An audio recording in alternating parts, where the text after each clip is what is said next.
this story looks like it's about two exes having a dispute. However, it's actually about emotional neglect within a relationship. Now, if you've ever felt ignored or not emotionally catered for in a relationship, this one will feel familiar. Now, as always, I am not interested in who is right. I am interested in what it teaches us and what we can pull out from this story and how we can relate it to ourselves.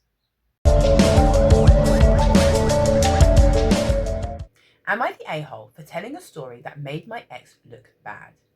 So OP is at a birthday celebration dinner for her son, and she is with her ex. He's there, they're cordial, they're not really friends, but they make it work.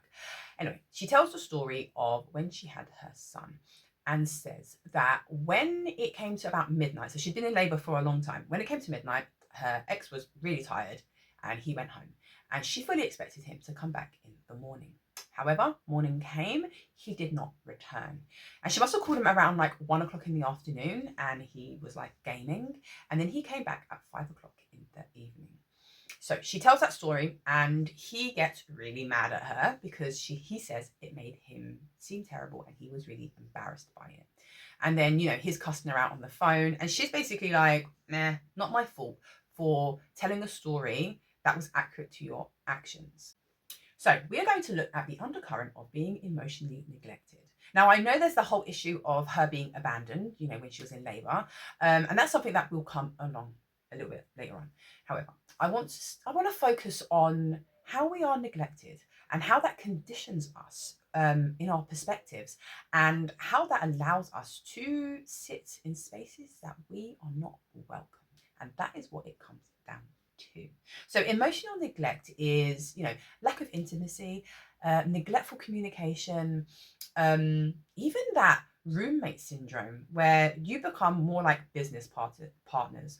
And I think a lot of us can resonate with that. When you've got busy lives and maybe you have kids and you have other responsibilities, it can end up just being like in a house with your roommate.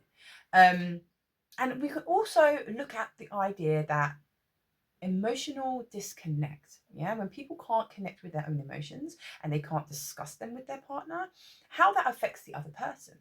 So a lot of us are so used to these kind of things that we might not necessarily even recognize that our emotions are being neglected, that we are not being looked after, we are not being invited into our relationships. Now, you might have been with someone for 20 years. You might have been with them for 2-3 weeks. However, we need to be constantly invited into the relationships that we are in, like constantly, every day. And we do that with clear communication, attentive communication, okay? We do that with understanding that at times we need to compromise.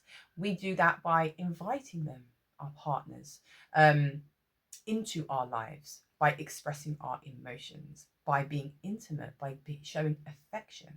So sometimes we would think of an invitation quite literally as, let's go on a day, let's go to a party. No, it's not like that, okay?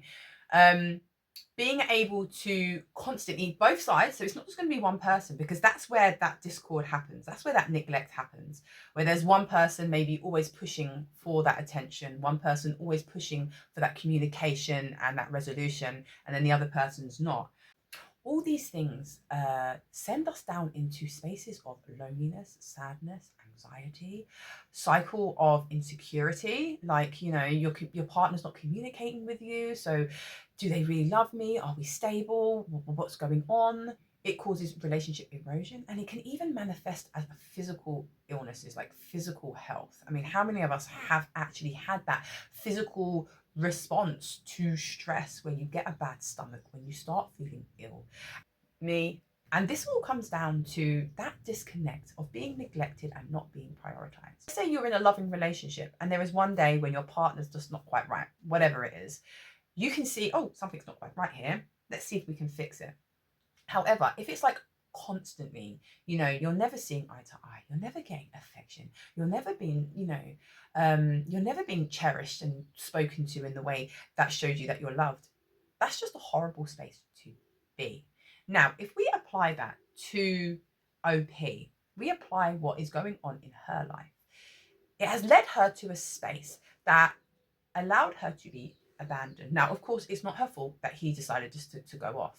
But if she's come from a relationship that is not nurturing, a relationship that is not being cared for, when she is then confronted, when we are confronted with being abandoned, when we are confronted with our needs not being met, we accept it and we sit in that space, even though we are not welcome in that space, right? So when her ex decided to, he went home, went to sleep, and then didn't come back because he was gaming, even though his partner was in labor, she didn't automatically go, right, this relationship is not right. Right? We're looking back on it like 20 years ago and everyone's like, ha ha ha, look at him, and now he's vexed. But actually, she was abandoned at her time of need. And she sat there and she stayed there. Why do we sit and stay in places that we're not welcome in? I would like you to ponder this thought. What has allowed you to sit in a space that you are not welcome in? Okay. Now, if we look at it in regards to this story about being emotionally neglected, what is it that conditioned you to get to this point? Was it your childhood? Is that just how it always was? Were you never really given that much care? Were you never really listened to? Were you never given affection? Were you always had that discord with emotions? Is it from a previous relationship? It just set that example. Or did you go into a relationship and never had one before? So it's just how it was. I want you to have a think about that. I want you to journal it a little bit and explore those feelings, because it's not always that simple as going, aha, that's the thing. And if it's not something that you've ever considered, I really want you to sit and absorb that, because we have to remember behaviors condition us and they make those patterns. And until we identify what those patterns are, why those patterns were there, we're not going to be able to metaphorically cut that band that keeps going round and round. Because you can leave a relationship where you're not being cared for. You can leave that relationship easily, but what's going to stop you walking into another one? And that might not even necessarily be romantically. That could just be with the people who are around you. And sometimes we feel quite stuck because it could be family members. It could be, your friends that you've known for, decades. But until we address those inner issues, the patterns are always going to be there. We're always going to fall into that rhythm.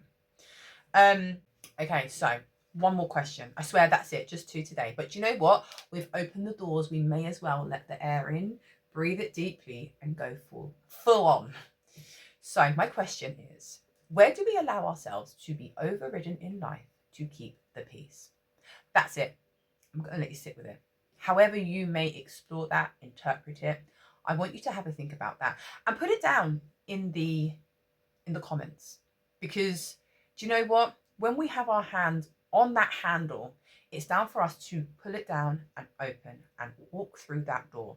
No one's going to come and heal us. No one's going to come and give us the answers. Because when we delve really deeply, we can do that self-reflection. We can bring that along, that self-awareness.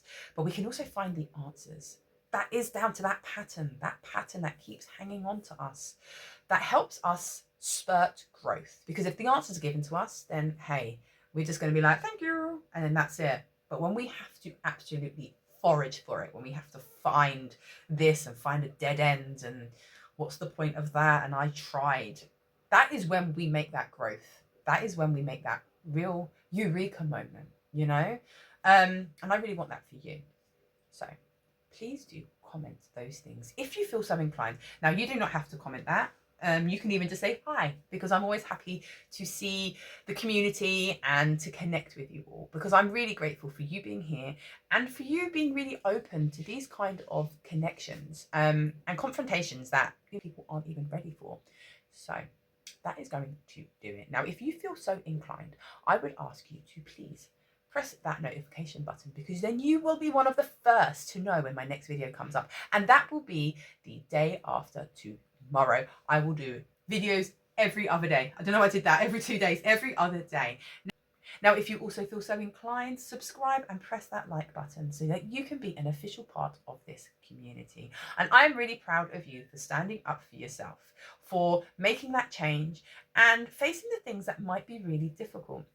because not all of these topics are things that we are prepared for. They might not be things that we have thought about, or things that we didn't feel that we're ready to delve into yet. So even though I have put the meditation links for further exploration there, you do not have to do that. You are always so welcome just to watch the video, maybe write notes, or just have a cup of tea and eat some chocolate. I always recommend eating tea, not eating tea. I always recommend drinking tea, eating chocolate. Now, as always, you do not have to do the meditations, answer the questions. You can quite literally just watch the video and go, yeah, that makes sense. Oh, yeah, I saw that happening in my life before.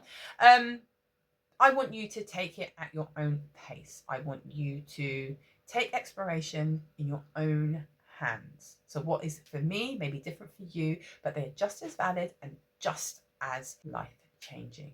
That's going to do it. So until the next time, I see you, I hear you, and I feel you. Bottoms up.